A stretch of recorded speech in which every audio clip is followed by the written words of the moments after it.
열왕기상하라는 이 책은요, 왕들의 이야기입니다. 근데 사실은 열왕기상하는 왕들의 이야기인데 이스라엘 유다 왕들에게 쭉 전개되는데, 이 열왕기상하의 주제는 뭐냐면, 그렇다면 너희들에게는 누가 왕이냐, 이것이 주제입니다. 열왕기상하는 모든 왕을 한 문장으로 평가합니다. 우리들의 인생도 마찬가지입니다. 30년을 살든 100년을 살든 주님은 우리 인생을 한 문장으로 끝내버립니다. 여호와 보시기에 악하였더라, 아니면 여호와 보시기에 참 의로웠더라. 둘 중에 하나로 끝나는 겁니다. 우리는 하나님을 믿는 믿음 안에 들어가면 의롭다함을 받는 인생으로 끝이 날 줄로 믿습니다. 그래서 열왕기상하는 이런 질문을 하고 있습니다. 너희들의 왕은 누구냐? 저와 여러분들의 인생의 왕은 주님이시기를 바랍니다. 그게 열왕기상하입니다. 그래서 열왕기상하에는 두 개의 큰 강이 흐르고 있습니다. 하나는 이스라엘과 유다의 유명한 왕들의 이야기가 계속 전개가 됩니다. 그러면서 이 왕들이 하나님 보시기에 좋은 왕이었는지 악한 왕이었는지를 그대로 소개합니다. 그래서 권력을 가졌던 왕들의 이야기와 또 하나의 강이 흐르고 있는데, 이 왕들에게 하나님의 말씀을 전하는 유명한 선지자들의 이야기가 전개되고 있습니다. 그래서 두 개의 강이, 왕과 선지자가 이 이야기가 쭉 흘러가고 있는데, 오늘 나오는 이 본문은 이스라엘의 아합이라는 왕, 그 다음에 그 당시에 선지자였던 엘리야라는 선지자, 이 두 사람의 시대 속의 이야기입니다. 근데 이 시대 속에 이름 없는 여자 한 명이 등장합니다. 이름도 소개하지 않고요, 사르밧 지역에 사는 과부라고만 소개합니다. 이것은 참 놀라운 일입니다, 여러분. 그렇게 유명한 왕들과 하나님 말씀을 전하는 선지자들의 쭉 이야기가 두 개의 강이 흐르고 있는데, 하나님은 가끔 이름도 빛도 없는 사람을 등장시킵니다. 이유가 뭘까? 여러분 생각해 보면 엘리야라는 선지자를 돕기 위해서 하나님이 사용을 하시는 장면인데, 이유는 이런 것입니다. 하나님은 이름 없는 한 사람도 주의 나라와 영광을 위해 사용하실 수 있는 분이라는 것입니다. 아멘입니까? 이것이 놀라운 약속입니다. 하나님이 사르밧 과부를 쓰셨다면, 여러분 오늘 여기에 있는 우리들은 하나님이 쓰시지 못할 사람은 아무도 없습니다. 그래서 옆에 사람한테 한번 이렇게 인사하면 좋을 것 같아요. 하나님은 형제님을 자매님을 엄청나게 쓰기를 원하십니다. 한번 인사 한번 해보겠습니다.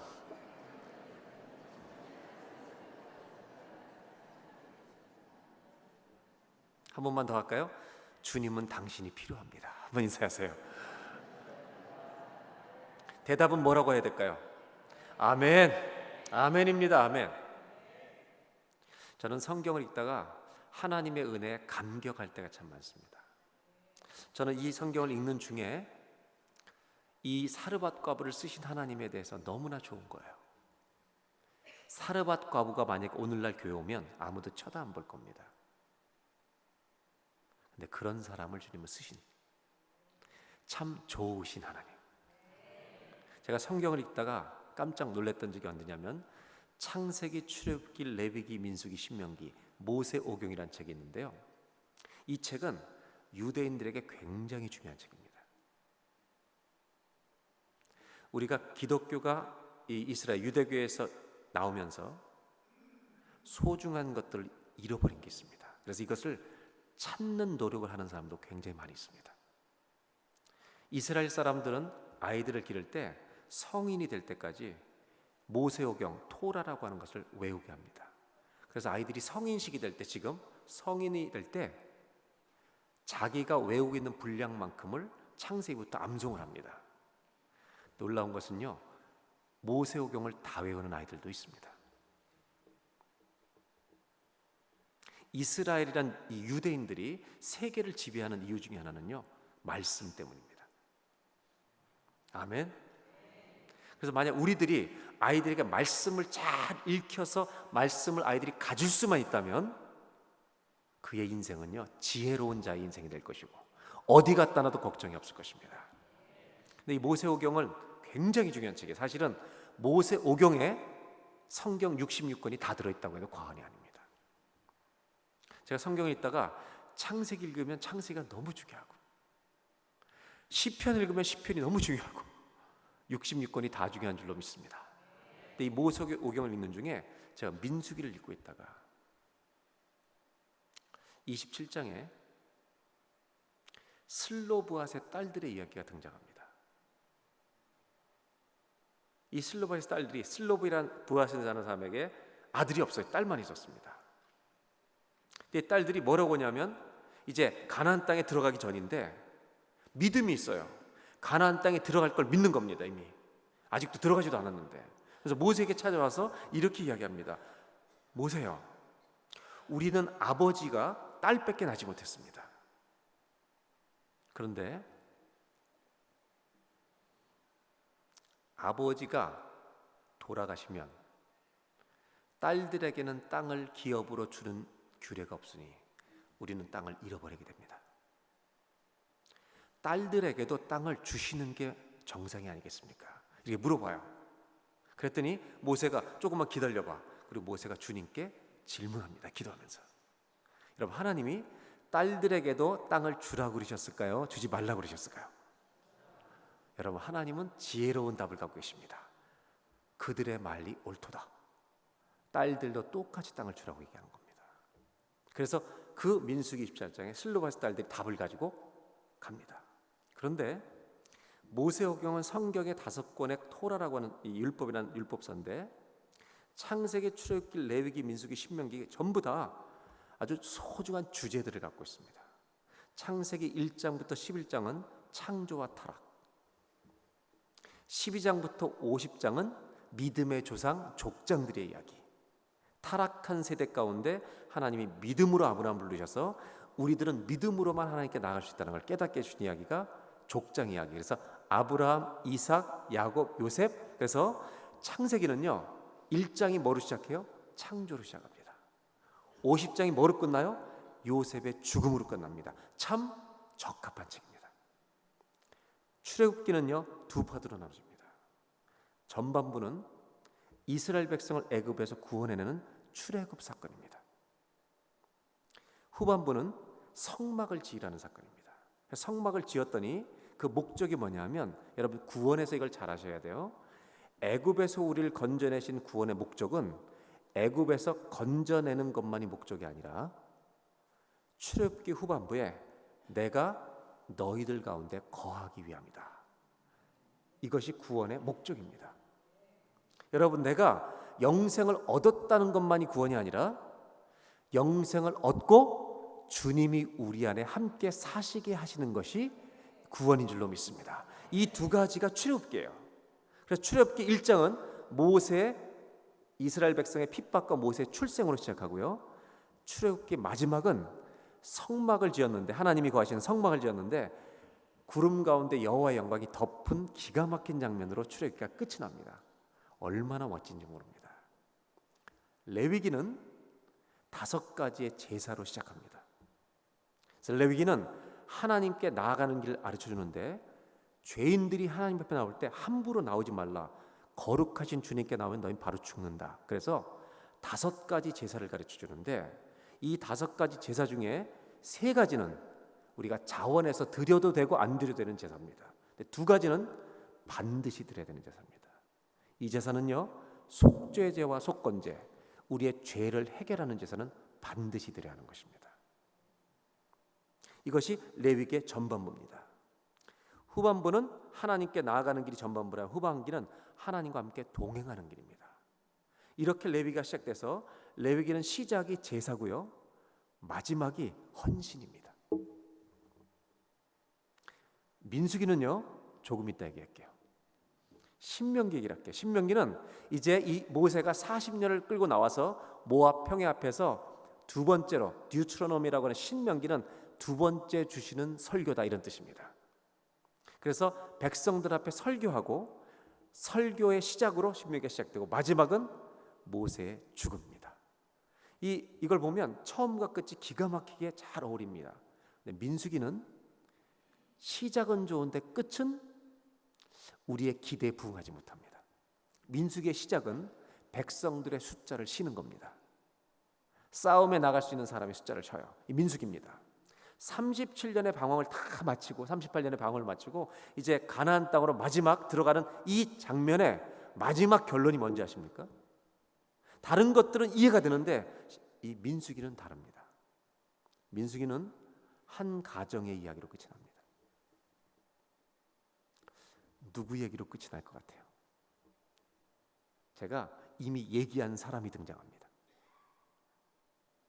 아까 땅을 달라고 했던 슬로보앗의 딸들의 이야기가 이 민수기의 마지막 장에 등장합니다. 뭐라고 얘기하냐면 다시 모세에게 옵니다. 딸들이. 이들은요 아직 가나안 땅에도 안 들어왔는데 땅을 받을 믿음이 이미 있는 겁니다. 모세 선생님 질문이 하나 또 있습니다. 뭐냐 그랬더니 우리가 땅을 받았다고 치십시다. 근데 내가 아들이 우리 집안에 없어요. 우리 지파의 땅을 받으면 이스라엘 지파는 땅을 받으면 사고 팔질 못하잖아요. 하나님 주신 기업이잖아요. 그런데 다른 지파의 남자와 결혼을 하게 되면 내 땅이 남편에게 넘어가기 때문에 우리 지파의 땅은 잃어버리게 되는 겁니다. 그러면 하나님께서 우리 지파에 주신 기업의 땅은 줄고 저 지파의 땅은 늘어나니 어떻게 하면 좋겠습니까? 그때 모세가 가만히 있어봐. 그리고 성경에는 또 기도했다는 얘기는 안 하지만 기도했을 겁니다. 그리고 답을 말하기를 여호와께서 말씀하시기를 뭐라고 얘기하냐면요 그들의 말이 옳도다. 그래서 어떻게 하는지 아세요?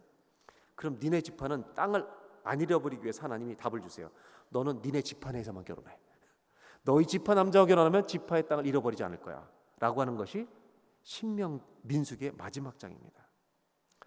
여러분 다른 성경과 어울리지 않는 결론입니다. 근데 저는 이걸 보면서 감동을 받습니다. 38년에 이 출애굽의 40년에 90%가 넘는 시간에 해당되는 민수기의 결론은 성막이 구름으로 덮인 영광의 이야기도 아니고 족장이 죽는 요셉이나 창세기 이야기도 아니고 모세가 죽는 신명기 이야기도 아니고 그 200만 명 중에 한 가정의 이야기로 마친다는 겁니다. 왜 감동이냐 하면 하나님은 200만 명이 움직이는 속에서도 한 사람의 기도에 귀를 기울이시는 주님이시기 때문입니다. 그래서 제가 글 읽다가요 제가 실제로 있었던 일이에요. 그게 제가 성경을 묵상하고 있는 중에 민수기를 읽다가 갑자기 벌떡 일어나서 저는 박수를 쳤어요. 이렇게 한 사람을 생각하시는 주님을 찬송합니다. 그래서 제가 어떤 감사가 터졌냐면 주님 저에게도 이런 관심이 있는 거 맞죠? 아멘. 오늘 여기 모인 모든 한 사람 한 사람에도 하나님은 관심을 갖고 계실 줄로 믿습니다. 이런 관심을 주님은 사르밧 과부 그 당시에 아무도 관심 없게 보는 정말 찢어지게 가난한 한 여인에게 주님은 관심을 가지십니다. 오늘 장면은 이런 겁니다. 엘리야 선지자는요 이 당시에 아합 왕에게 말씀을 전해주는데 아합 왕과 이세벨 이 부부는 열왕기 상하에 나오는 주님 보실 때 최악의 커플입니다. 더 나쁠 수도 없습니다. 정말 가장 나쁜 부부입니다. 그래서 하나님이 이 시대에 이들 때문에 가뭄을 내리십니다. 3년 반을. 17장 1절에 그래서 하나님이 엘리야에게 이렇게 말씀하신 장면입니다. 1절 다 같이 한번 읽겠습니다.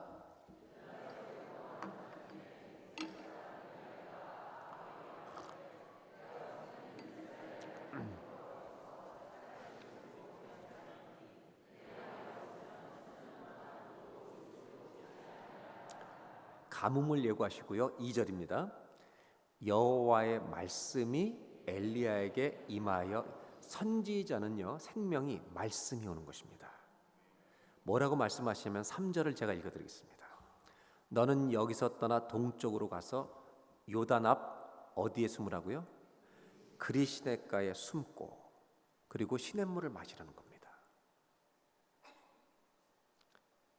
그리고 주님이 거기 가서 시냇물 마시고 있으면 내가 먹을 것을 준다. 근데 뭐를 통해서 준다고 그러셨는지 혹시 기억나십니까? 누구를 통해서 먹을 걸 주겠다 그러셨어요? 까마귀. 저는 이 말씀을 읽으면서요, 여러분이 보실 때 제가 털털해 보여요? 까다로워 보여요?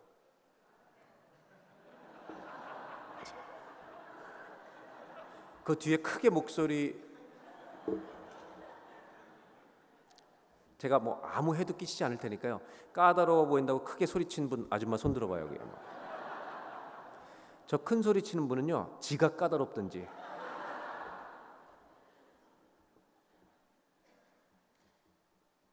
저 까다로운데 뭐 도와준 게 있어요? 근데 처음 보는데도 까다로운 걸 알겠어요? 아니, 아주머니 아까 크게 얘기한 분. 저는요, 만약에 주님이 저에게 너 그리시네가에 가 있어, 까마귀를 통해서 먹여줄게 그러면 전 안 갑니다. 왜냐하면 까다롭죠. 이성적이니까 까마귀를 통해서 한 끼가 오려면 한 100마리 이상이 와야 되는 거예요. 국을 먹어볼 소망은 없어요. 요즘 신학생들이 절대 부르지 않는 찬송가가 있습니다. 부름받아 나서님은 어디든지 가오리다. 이거 절대 안 부릅니다.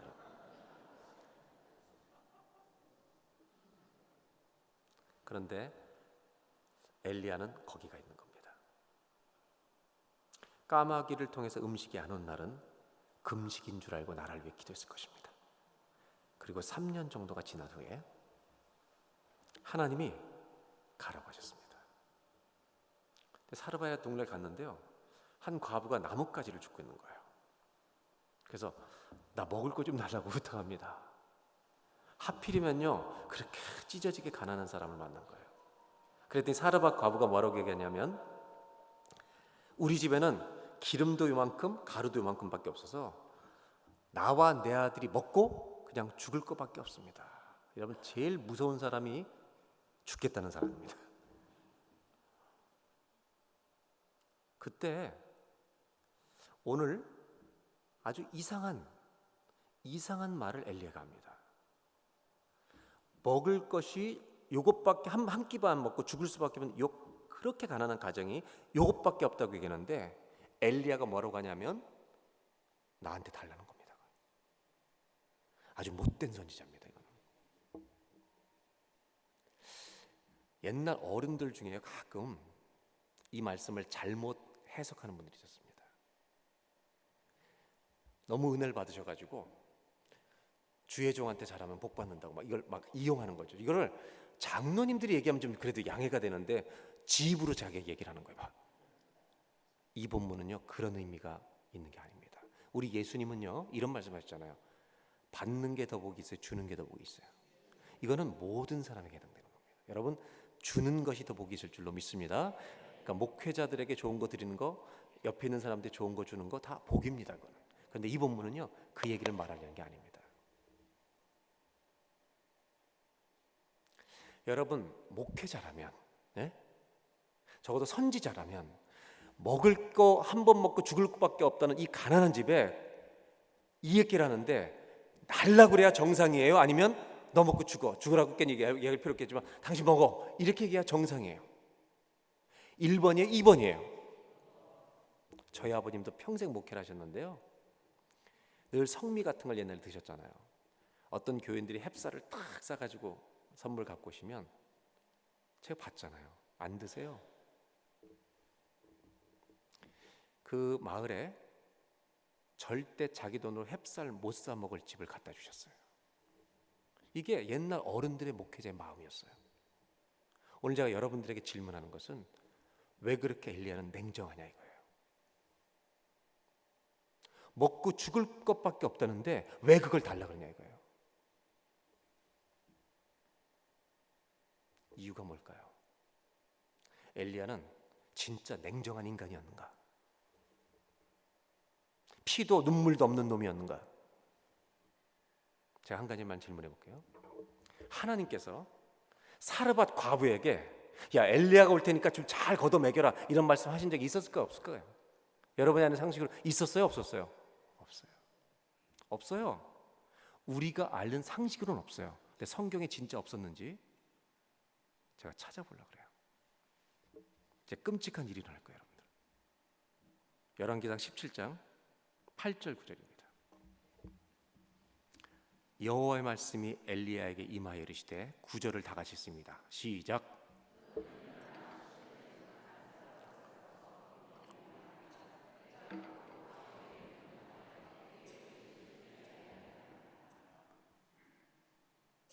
다시 묻겠습니다. 그대로 놔두세요. 17장 9절. 하나님이 사르밧 과부에게 엘리야가 올 테니 먹을 걸 주라고 하신 적이 있어요, 없어요? 아까 없다며. 우리가 성경을 어떻게 읽는 거예요?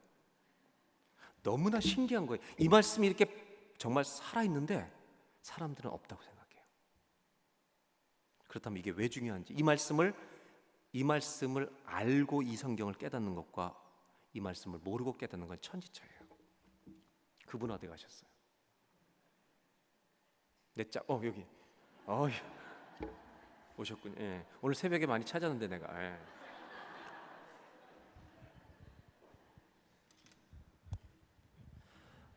미안하지만 오늘은 과부 역할이에요. 제가 이 부분은 뭐냐면 목사님 같더라고요. 생긴 게.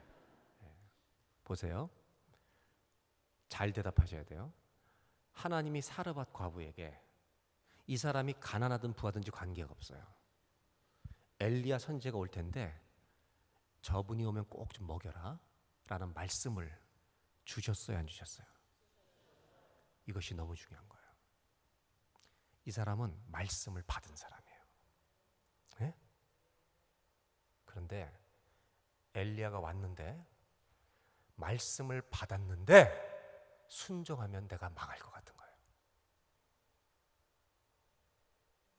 말씀을 받았음에도 불구하고 이 말대로 하면 우리는 굶어 죽을 것 같아요.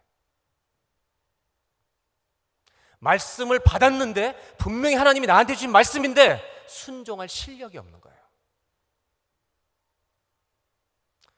엘리야는 냉정해서 나를 달라고 한 게 아니에요. 너 믿음대로 해봐. 하나님 말씀하신 대로 해봐. 믿음을 요구하는 거예요. 하나님은 사르밧 과부, 아니 우리 누구를 쓰실 때에도 그냥 쓰시는 법이 없어요. 훈련해서 쓰시는 거예요. 저희들도 다 마찬가지예요. 어느 날 찬송을 부르다가, 어느 날 예배를 드리다가, 어느 날 말씀을 듣다가, 내가 성경을 읽다가 이거 하나님이 나한테 하시는 말씀이구나, 아멘으로 받았어요. 받았는데 순종할 실력이 없는 거예요. 심지어 이걸 순종하면 나는 망할 것 같은 거예요. 엘리야가 냉정해서 그런 게 아니에요. 주님이 너에게 말씀하신 대로 한번 해봐.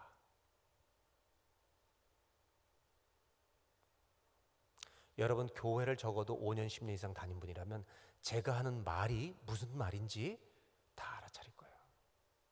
우리가 그럴 때가 없습니까? 분명히 저거 주님이 나한테 주신 말씀인데 순종이 안 되는 거예요. 내가 저 교인하고 등을 졌는데 예배 중에 가서 사과해라.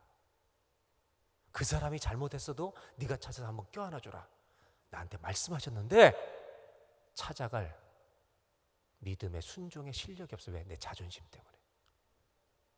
내가 그 인간한테 찾아가 사과하는 것은 내 죽음과 같기 때문에. 우리에게 이런 말씀들이 얼마나 많이 쌓여있는지 알아요? 주님 뭐라고 말씀하세요? 엘리야를 통해서 이걸 주면 너의 집에 가루와 기름이 떨어지지 아니하리라. 순종하면 너희 집에는 하늘 양식이 내리는 거야. 오늘 성경이 첫 번째 보여주는 게 이거예요.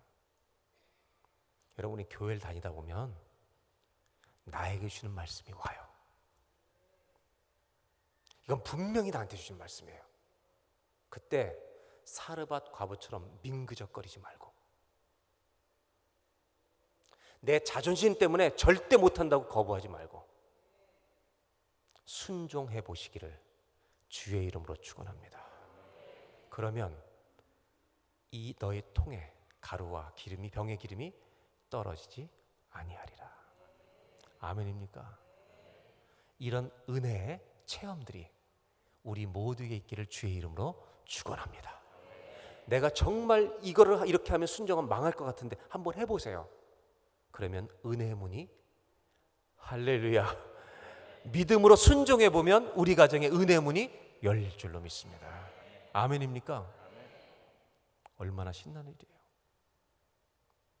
저희 인생에도 그런 날이 많아요. 들어가셔도 돼요. 이따가 한 번만 더 넣으면 돼요.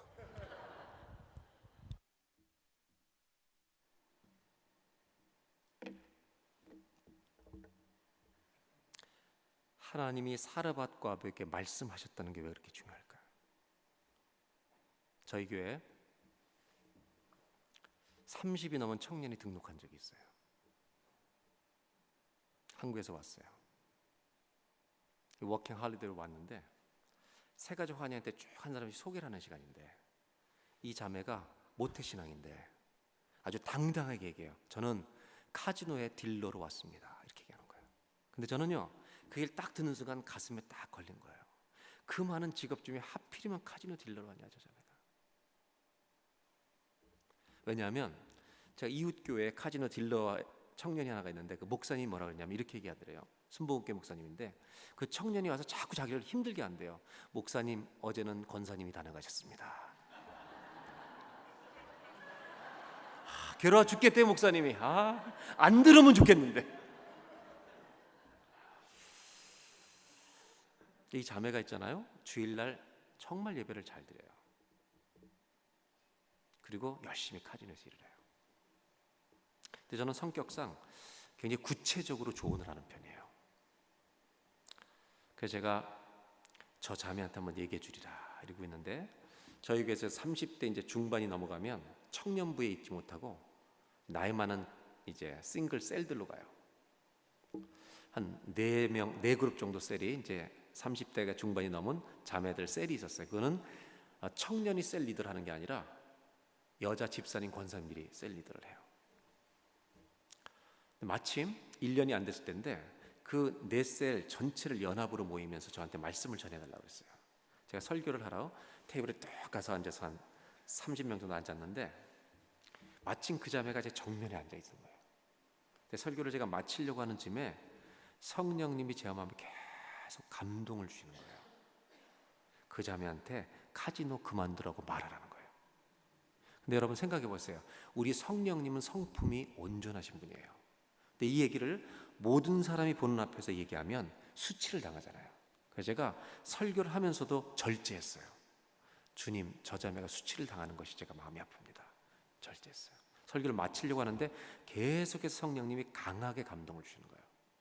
제가 설교를 하면서 속으로 기도했어요. 하나님, 그러면 제가 말하면 상처받을 수 있으니 성령님이 어떻게 말해야 될지 지혜를 달라고. 그리고 끝나려는데요, 지혜를 주셨어요. 설교를 다 마치고 아무개 자매 이렇게 제가 가르치고, 오늘 내가 말씀을 전하고 있는데 주님이 자매님 카지노 그만두라 그러죠. 이렇게 얘기했어요. 그런데 성령님 주신 말씀이 뭐였냐면 이거예요. 나는 아버지로서 내 딸이 대학 나와서 카지노에 앉아있는 걸 원하지 않는다. 이 말을 전달한 거예요. 근데 갑자기 이 자매가 통곡을 하기 시작했어요. 그리고 합심 기도를 하고 제가 그 자매를 위해서 기도해주고 저는 집으로 왔어요. 한 2달 됐는데요, 대예배 끝나고 이제 나가려는데 그 셀리더 여자 집사님이 그 자매를 데리고 저를 기다리는 거예요. 그래서 안으로 쭉 들어오더니 목사님 기도해 달라는 거예요. 그래서 이제 카페트니까 우리 교회는 여기에 셀리더가 바닥에 앉는 거예요. 그래서 자매도 바닥에 앉아요.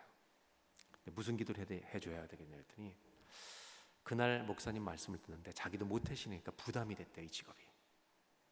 뭐라 했냐면 그날 하나님이 저한테 하시는 말씀으로 받았대요. 그리고 그만두고 사표를 내고 일본 식당에서 웨이트레스로 들어간 거예요. 근데 월급이 3분의 1이에요. 근데 너무 기뻐서 열심히 일하고 있습니다. 그래서 마음이 평안해서 축복 기도를 좀 해달라고. 그래서 기도하는데 둘 다 울어요. 너무 저도 기뻤어요. 그리고 3개월쯤 지났는데 이 두 분이 또 기다리는 거예요. 그래서 참, 도망가고 싶은데 갈 수도 없고 그냥 원수는 외나무 다리에서 만나니까 그냥 가다가 또 붙들려가지고 기도해 달라는 거예요. 그래서 또 이번에 뭐 기도해줘? 그랬더니 목사님, 제가 3개월 일을 했는데 그 일식당 주인이 20년 동안 뱅코에서 이 일본 식당을 했는데 자기가 20년 동안 직원을 써보면서 당신처럼 열심히 일하는 사람 처음 봤다는 거예요. 그래서 영주권을 내주기로 했다는 거예요.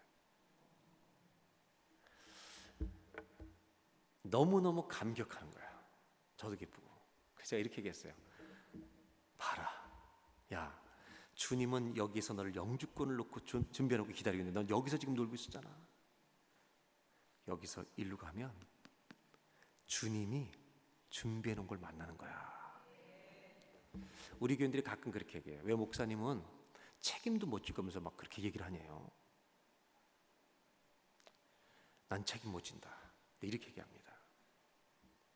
난 책임 못 지지만 믿음의 자리로 가면 주님이 책임지실 자리로 보내는 거야. 아멘. 주님이 책임질 자리로 보내는 거야.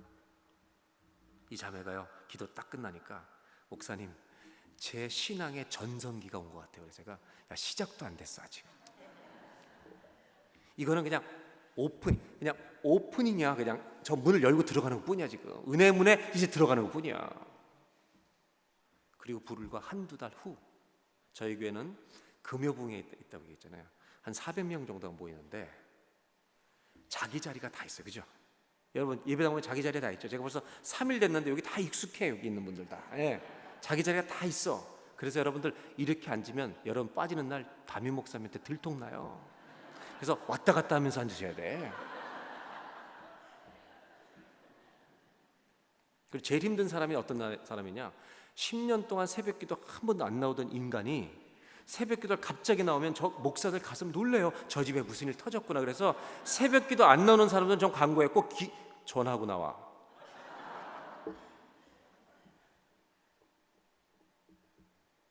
그런데 이 자매가요, 언제나 저 끝에 앉아요. 그런데 요 맨 앞쪽에 자동차 정비하는 40대 총각이 있어요. 근데 우리 교회 여자 집사님이 이 둘을 다 알아.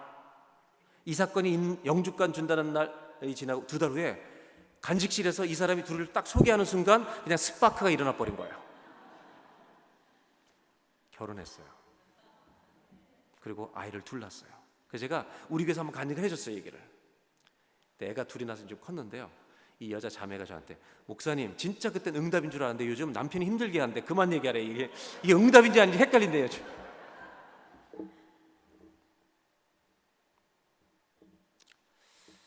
여러분, 카지노에서 일본 식당에 잡으러 옮기는 것은 정말 어려운 일이었어요. 월급의 3분의 1이니까. 근데 그 길을 간 거예요. 하나님이 은혜의 문을 하나씩 열어주시는 거예요. 아멘. 저는 사르밧 과부를 보면서 저와 여러분에게 주님이 말씀을 주실 때 적어도 이렇게 기도하죠. 하나님, 주님이 주신 말씀인 건 알겠는데 순종할 수 있는 실력이 없습니다. 도와주시옵소서. 도와주시옵소서. 그 순종의 길로 문을 열고 나아가면 하나님은 은혜의 문을 여실 줄로 믿습니다. 아멘. 두 번째로 나누고 싶은 것은, 여러분 놀라운 일이죠. 정말로 그렇게 드렸더니 통의 가루와 병의 기름이 떨어지지 아니하였더라. 아멘. 이 기적이 저와 여러분에게 일어나기를 주의 이름으로 축복합니다. 그런데 우리 한국 분들이 좀 조심해야 될 게, 우리는 신앙생활도 대박을 원해요. 그런데 놀라지 마세요. 가루와 이 기름이 얼마 동안 이 집에 주어졌냐면 비를 지면에 내리실 때까지. 얼마 동안요? 비를 지면에 내릴 때까지. 그러면 이 기적이 일어난 다음 비가 언제 왔는지 아세요? 금방 와요. 우리는 평생 떨어지지 않길 바래요. 근데 비가 금방 와요, 여러분. 이걸 아셔야 돼요. 주님은 우리 인생을요 대박으로 인도하지 않아요. 한 걸음씩 인도하시는 분이에요. 이걸 잊지 마셔야 돼요. 아멘. 주님은요 한 걸음씩 인도하세요. 제가 예수 믿는 교인들을 통계를 내보니까요 거의 다 비슷해요. 여기 있는 분들 한번 얘기해 보세요. 나는 먹고 살 거 아무것도 지금부터 놀아도 나하고 우리 자녀들이 먹고 살 걸 다 준비했다. 손 들어봐요. 여기 손 들면 사람들이 막 몰려갈 거예요. 제가 교회에서 통계를 내보니까 이런 분들이요 1%도 안 돼요. 그래서 예수님은 우리에게 기도를 가르치실 때 오늘날 우리에게 1년 양식을 구하라고 기도를 가르치지 않으세요. 왜? 1년 양식이 저분한테는 1,000만 원인데 이분은 10억인 거예요. 1년 양식을 구하면 감사가 안 돼요. 그런데 일용할 양식을 구하면 감사가 되는 거예요. 아멘이죠? 오늘 두 번째로 우리가 볼 건 뭐냐면 주님은 대박으로 우리를 인도하시는 분이 아니에요. 작은 기적으로 인도하시는 거예요. 근데 우리 한국 사람들의 성향은 신앙생활도 한 번에 완전 성화가 되길 바라요. 그게 아니에요. 권사님, 아내가 무섭다 그랬나요? 네? 조금 좋아지고 있어요. 좀 부흥회가 끝나면 훨씬 나아질 거예요. 네. 뭘 지가 얘기해? 좋다고. 난 남편한테 물어보고 있는 거예요 지금. 이런 여자들이 있어. 이런 남자들이 신앙생활 열심히 해. 여보 나 변했지. 왜 지가 물어봐? 진짜 변했으면 배우자가 얘기하는 당신 많이 변했어 이렇게 얘기해야 되지. 예. 목사님은 들고 나 변했죠. 가만히 있으면 여러분 변한 거 아니에요. 진짜 변했는지는요 가족한테 아무 피해도 없을 거라고 얘기하고 한번 물어봐요.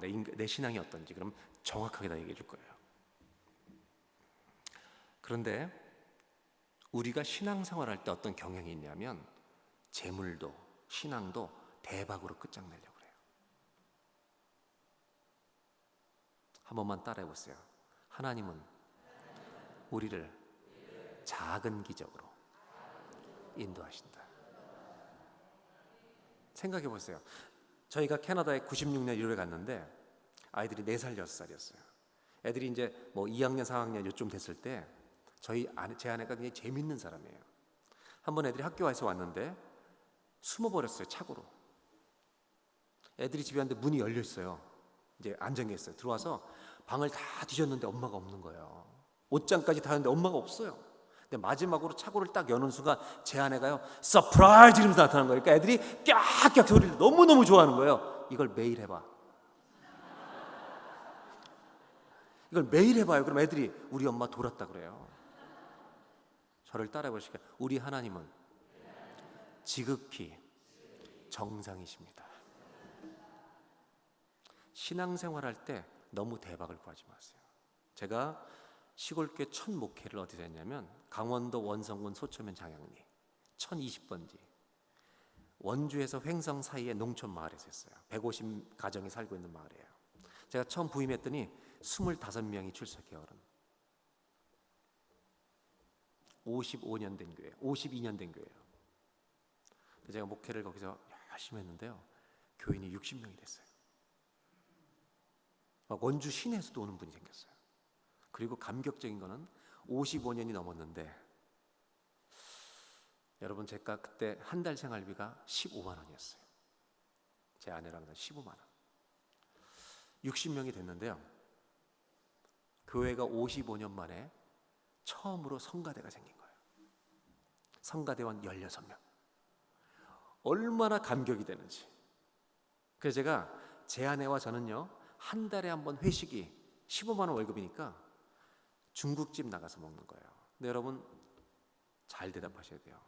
짬뽕이 국물 있는 거죠. 짬뽕이 제일 맛있는 날이 어떤 날이에요? 비만 오는 게 아니죠. 비 오고 바람까지 불고 으실으실한 날. 그날 짬뽕 먹는 거 제일 맛있죠. 요거보다 더 맛있는 날이 있어. 진짜 더 먹고 싶은 날이 있어요. 아니 짜장면 먹는 날. 짜장면 먹는 날이 짬뽕이 제일 먹고 싶은 거예요. 그래서 우리는 한 달에 한 번 4,000원, 2,000원대였어요 그때. 원주 시내 가서 짜장면 짬뽕을 한 그릇씩 먹었어요. 이걸 2개를 시켜서 서로. 이게 우리 회식이었어요. 그런데 제가 성가대가 16명이 생겨서 너무 기뻐가지고 오늘 저녁 내가 쏩니다 그랬어요. 16명에 우리 둘이 18명인 거예요. 그래서 차 타고 이제 가는데 제 아내는 이과에 철전 이과, 굉장히 계산이 빠른 사람. 저는 철전 문과. 그래서 둘이 차를 타고 가는데 제 아내가 이렇게 얘기해요. 여보, 지금 우리 돈이 5만 몇천 원밖에 없으니까 벌써 18명이 2,000원씩 하면 3만 6천 원. 제 성격을 아니까 탕수육 같은 거 시키면 절대 한다고. 돈 하나도 없다고.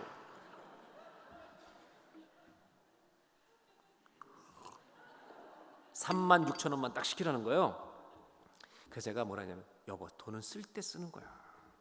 남은 돈으로 탕수육 서너 그릇 시키고 다 한번 먹이자. 그럼 뭐 먹고 사냐. 그래서 여보, 우리 시골 교회인데 성미 갖다 주지. 교인들이 오이, 호박에다가요 바가지 담아서 어떻게 하는지 아세요? 못으로 첫 열매라고 써서 갖다 놔요. 안 나가면 되잖아, 다음 월 끝까지. 쓰는 거야. 그랬더니 안 된다는 거예요. 이 여자가 24살인데 26살이지 이제 36살. 안 된다는 거예요. 그때부터 무서웠어요, 목사님. 여러분, 공 목사님이 아내를 무서워해요, 귀여워해요? 나중에 다 개인적으로 가서 물어보세요. 여자들은 사모님한테, 남자들은 목사님한테. 오늘 밥 먹다가 내가 들었어요. 앞에만 얘기해 드릴게. 아주 심이라고 얘기하더라고요. 그 다음 내가 얘기 안 하겠어요. 그런데 아내가요 안 된다는 거예요. 돈이 하나도 없으면 안 된다고. 그래서 둘이 식당에서 앉았는데 우리 교인들이 얼마나 착해요. 우리 전도사님, 우리 목사님 돈 없는 거 아니까 다 짜장, 짬뽕, 우동 중에 하나만 시켜. 2,000원짜리 다 시키고 제 아내는 모든 안심을 한 다음에 화장실에 갔어요. 화장실 갈 때 조심하셔야 돼요. 근데 이게 정말 마침 그때 그 중국 식당 종업원이 제 앞에 딱 온 거예요. 저는 이게 주님의 뜻이다. 탕수육을 쫙 시켰어요. 제 아내는 화장실 갔다 와서 딱 앉았는데 이 탕수육이 먼저 나오는 거예요. 근데 사람들이 있으니까 함부로 못하고 잠깐 한번 째려보더라고요. 그리고 잘 먹었어요. 그래서 우리 교인들도 이런 걸까지 왜 시켰냐고. 우리 사정 모르고 하여튼 정말 잘 먹었어요. 근데 문제는 집에 우리 둘이만 가야 한다는 거예요. 그날 차를 탔어요. 여보, 그걸 왜 시켰냐고 딱 얘기했어요. 저는요, 그리고 아무 말도 하지 않았다. 집으로 들어갔어요. 아내는 약간 시무룩해요. 참 신기한 건요, 딱 일주일이 지났어요. 그로부터 일주일이 딱 지났는데 제가 감시인데 80학번이에요. 80년에 딱 들어왔는데 81년도가 됐을 때 후배가 하나 들어왔는데 같은 교회를 섬기게 됐어요. 근데 이 친구는 경상북도인가 문경 출신이에요. 사투리가 아주 극심해요. 그래서 우리 때는 다 종로 2가에 나가서 놀았잖아요. 근데 이 후배는 어느 정도로 사투리가 심하냐면, 형, 흐리우드에서 만나. 흐리우드 이렇게 얘기해요. 흐리우드. 그래서 제가, 야, 종로 2가에 흐리우드 없어. 허리우드. 알아. 흐리우드 이렇게 하던 아주 제가 놀리던 형제인데, 이 친구가 사실은요 2학년 때 학교를 그만뒀어요. 그리고 강서구 신정동에 83년도에 컴퓨터 학원을 차렸어요. 그리고 돈을 잘 번 거예요. 몇 년 동안 해가지고 저는 주보를, 그 당시에 농촌교회 주보를 만들면서 주보에다가 글을 써서 제가 아는 지인들한테 주보를 보냈어요. 기도해달라고. 그런데 그 짜장면, 짬뽕, 탕수육 사건이 있은 지 일주일 만에 저한테 몇 년 동안 연락 없던 이 후배가 전화를 한 거예요. 형, 나 홍천인데 형네 교회 좀 가보면 안 되겠냐고. 와라고. 왔는데 홍천을 왜 왔냐면 학원 교사들하고 설악산을 놀러 가다가 홍천에 사고가 난 거예요. 그 사고 처리를 하고 수습하러 왔는데 사람은 하나도 안 다쳤어요. 차가 이제 뒤집혀졌는데. 근데 보험 처리가 안 되는 게 있어가지고요. 손해를 본 돈이 400만 원이에요, 그 당시에. 그래서 뭐라고 얘기하냐면, 형, 1년 동안 11조 안 한 걸 하나님 한 번에 다 가져가셨대요. 그러면서 자기도 신학에 대해서 다시 생각한다고. 그래서 이 친구는 결국 다시 감신 오지 않고 아세연합신학대학 가서 대학원을 졸업하고 목회자가 됐어요. 근데 그날 이 후배가 형 애기 아무것도 못 사왔다고 봉투 하나를 놓고 갔어요. 일주일 만에. 보내드리고 왔는데 이 봉투를 제가 열겠어요? 아내가 열겠어요? 얼마 들었겠어요? 우리 주님은요 그렇게 마구 안 주신다니까. 아줌마, 대박을 안 주신다니까. 얼마인지 알아요? 5만 원. 딱 5만 원. 그 5만 원을 딱 쉬면서 아내가 했던 말이 뭔지 아세요? 더 쓸걸.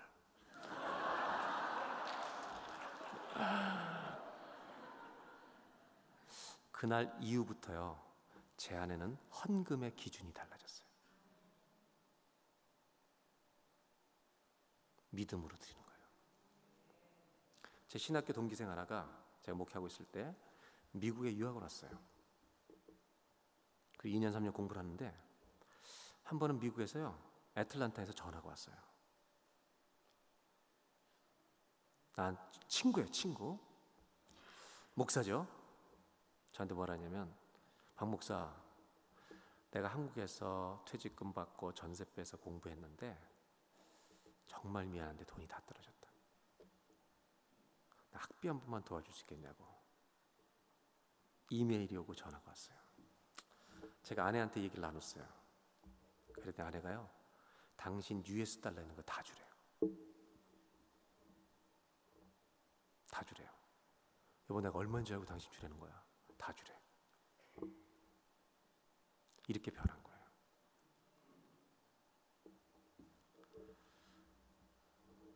그래서 그 친구의 학비를 도와줬어요. 새벽기도 가서 기도하는데 주님이 저에게 이렇게 말씀하시더라고요. 고맙다. 받는 것만 기적이 아니에요. 주는 것도 기적이에요. 우리 주님은 작은 기적으로 인도하세요. 제가 부탁드린 것은 신앙생활할 때 대박을 바라지 마세요. 경건에 이르기를 매일 연습하시는 거예요. 아멘. 매일매일 한 걸음씩 가는 거예요. 이게 무서운 거예요. 저는 공부하면서 하나 깨달은 게 있어요. 저는 똑똑한 사람은 두려워하지 않아요. 저는요, 성실한 사람을 두려워해요. 성실한 사람은 못 이겨요. 마지막으로 이제 얘기를 나누고 마치려고 합니다. 이제 병에 기름과 떡의 가루, 통의 가루가 떨어지지 아니하는데 문제가 생깁니다. 먹고 살만한데 문제가 생겨요. 성경을 보겠습니다. 17장 17절부터 보겠습니다. 다 같이 읽어볼까요? 17절 시작.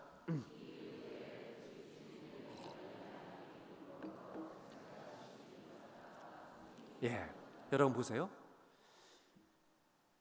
가루와 기름이 떨어지지 않아서 먹고 살만한데 누가 죽어요?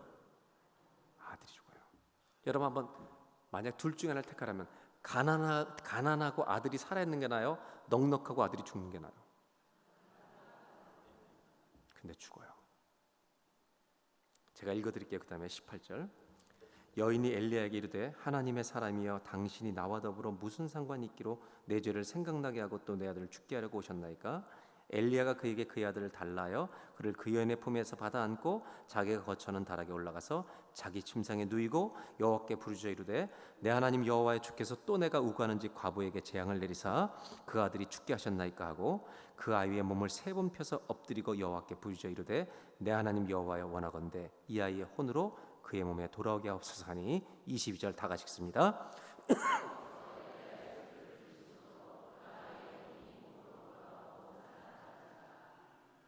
아멘. 제가 22절 있잖아요. 살아난지라.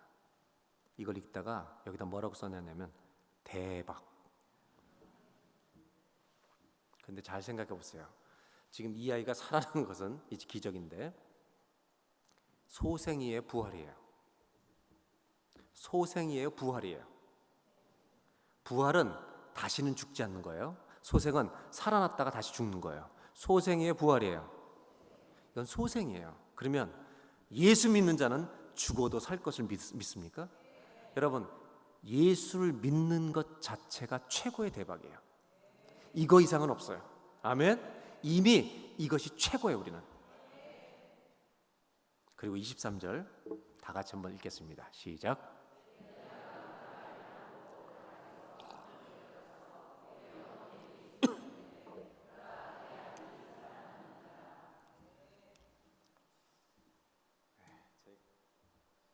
제가 나간다는 것은 누군가가 올라온다는 것을 의미합니다.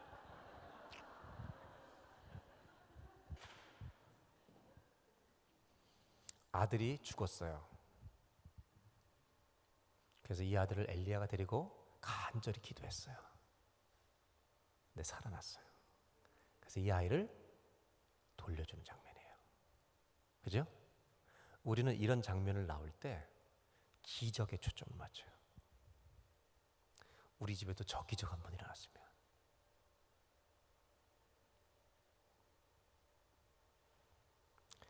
하나님은 말씀으로 천지를 창조하시고 한 사람을 죽이기도 하고 살리기도 하시는 분이에요.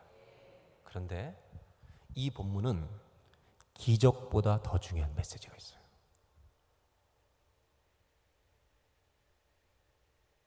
죽은 아들을 기도하고 살려서 어머니께 돌려주는데 기적보다 훨씬 중요한 메시지가 있어요. 18절을 다시 보겠어요. 다 같이 읽습니다. 시작.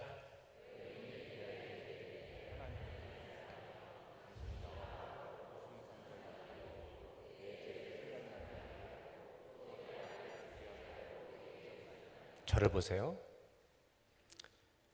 이 과부는 아들이 죽자마자 한 가지가 딱 생각났어요.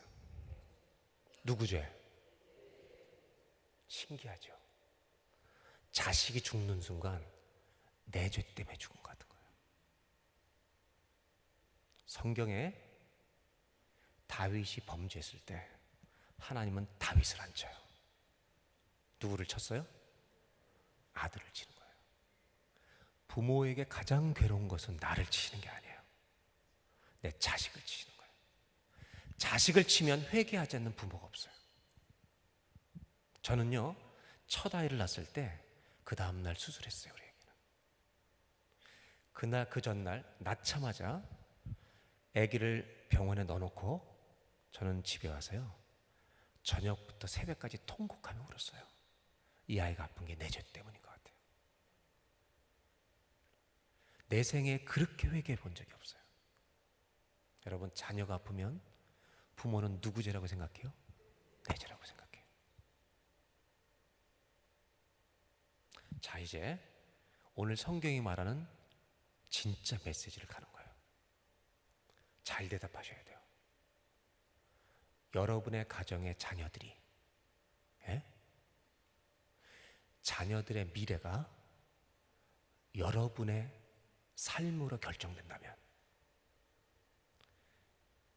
여러분 자녀들의 미래가 여러분이 살아온 삶으로 결정된다면 절망이에요, 소망이에요? 여러분이 살아온 삶으로 결정된다면 소망이에요, 절망이에요? 예? 소망? 죄 안 짓고 살았어요, 나도? 장로님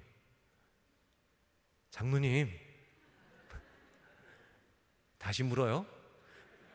내가 살아온 삶으로 내 자녀의 미래가 결정된다면 소망이에요, 절망이에요?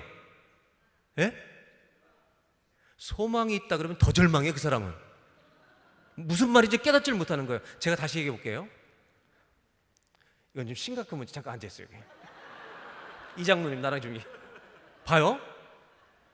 두 분 몇 년 교제하고 결혼했어요? 교제를 몇 년 하시고 데이트를 얼마 하고 결혼하신 거예요? 4년. 장로님 똑바로 대답해요. 이분이 권사님이 장로님을 진짜 다 알았다면 결혼했을까요? 이 얘기를 질문한 거예요, 내가 지금. 바로 오죠, 감히. 권사님이 장로님을 다 알았다면 결혼했을까요? 자기한테 묻는데 남을 쳐다보고 있어. 권사님, 저분이 나라는 인간을 다 알았다면 결혼했을까요? 남자분들이 이렇게 솔직히, 목사님, 공 목사님밖에 없다. 공 목사님, 사모님이 목사님을 다 알았다면 결혼했을까요? 안 했대잖아요. 저는요, 제 딸들이 저를 다 알까봐 겁나요. 저를 다 알까봐 겁나요. 근데 우리 하나님은 알수록 좋은 분이에요. 오늘 성경이 말하는 건 뭐냐? 우리 자녀들과 우리 가정의 미래가 내가 살아온 것에 의해서 결정된다면 모두 절망입니다. 한 가지 죄만으로도 절망입니다. 우리가 천국에 못 가는 것은 1000가지의 죄 때문이 아니라 한 가지의 죄 때문에 못 가는 거예요. 의인은 없나니 하나도 없어요. 그렇다면 내 죄가 생각나게 하려고 오셨나이까? 에? 이 아이가 죽은 건 내 죄 때문인데 이 아이를 살려주셨다는 건 무슨 말일까?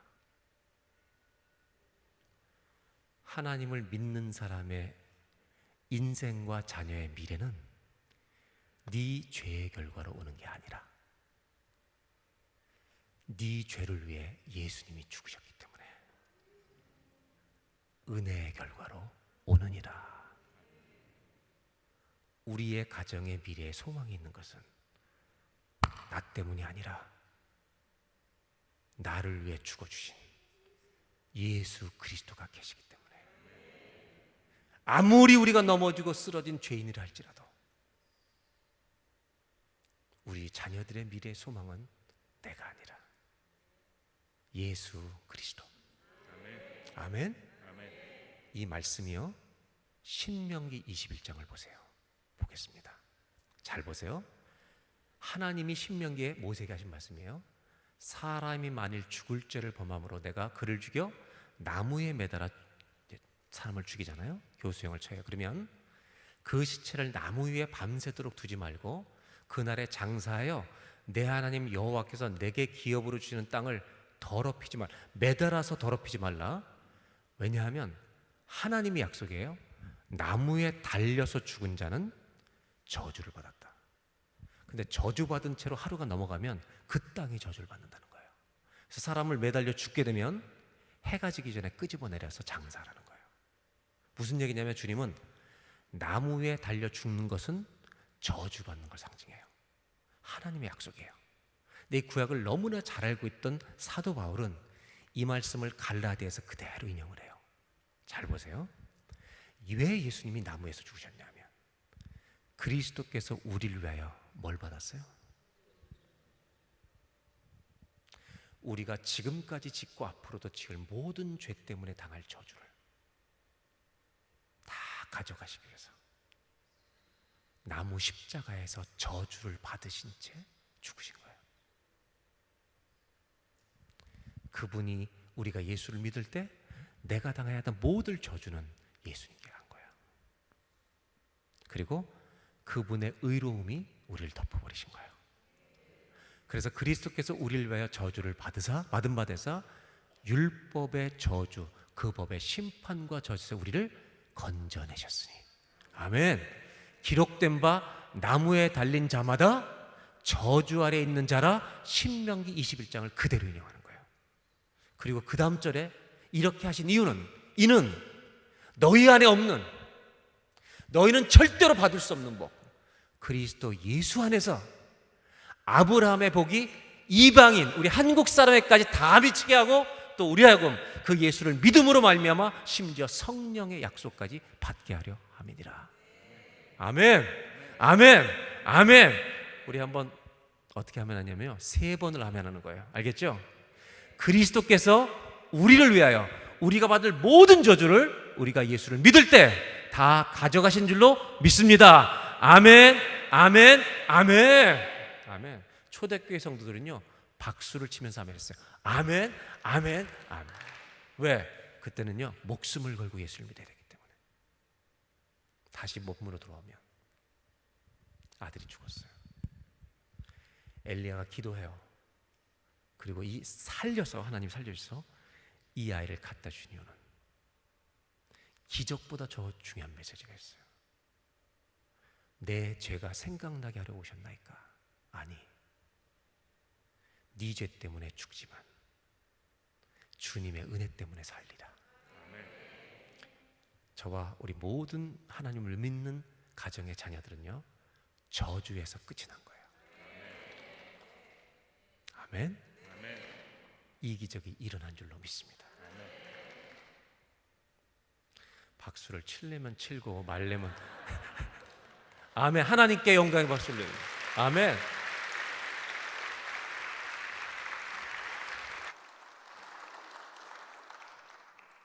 해주신 저분에게도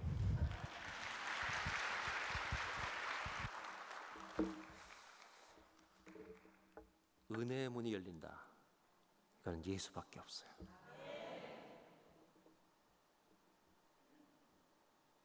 예수님을 만났습니까? 은혜의 문이 열린 것입니다.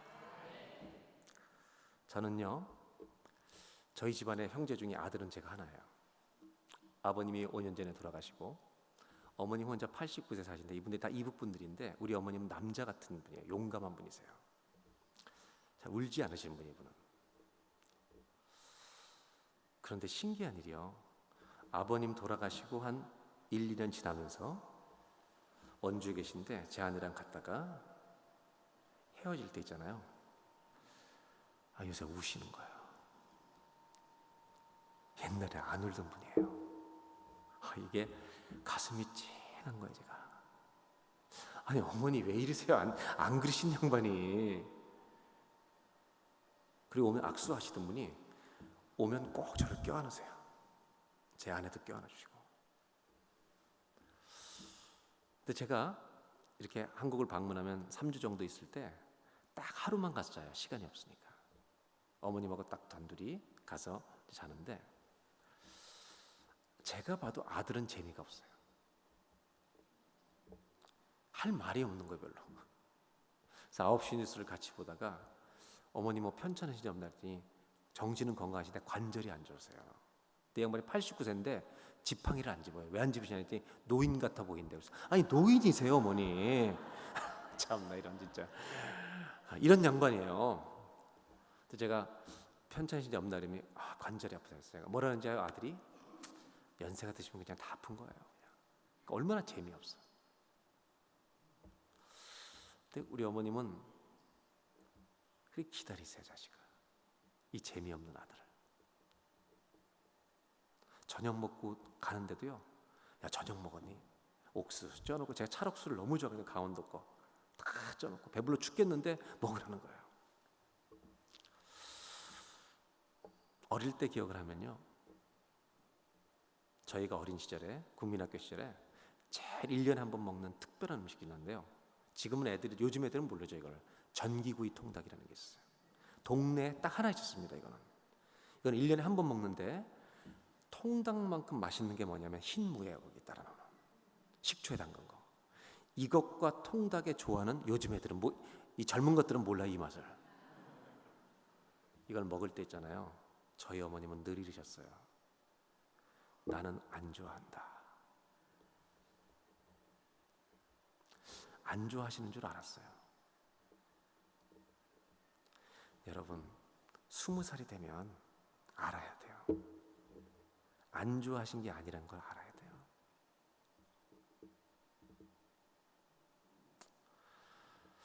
제가 어머님 댁에 하루 자고 이렇게 나오면서 요즘 껴안고 이렇게 우시는데, 재미없는 아들인데 한 가지를 알게 됐어요. 그냥 곁에 있는 게 좋으신 거예요. 그리고 제가 이런 생각을 해봤어요. 어머니의 은혜를 갚을 수 있을 것일까?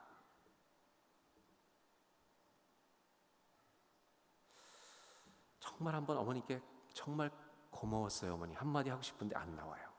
아마 돌아가실 때쯤에 한번 할 것 같아요. 여러분, 아들들 잘 들어봐요. 50이 넘은 남자분들, 우리가 어머니 은혜 갚을 수 있어요? 우리 어머님은 은혜 갚기를 기대하지 않아요. 그냥 있는 것만으로도 좋아하시는 거예요. 제가 깨달은 게 하나 있어요. 은혜는 갚는 게 아니에요.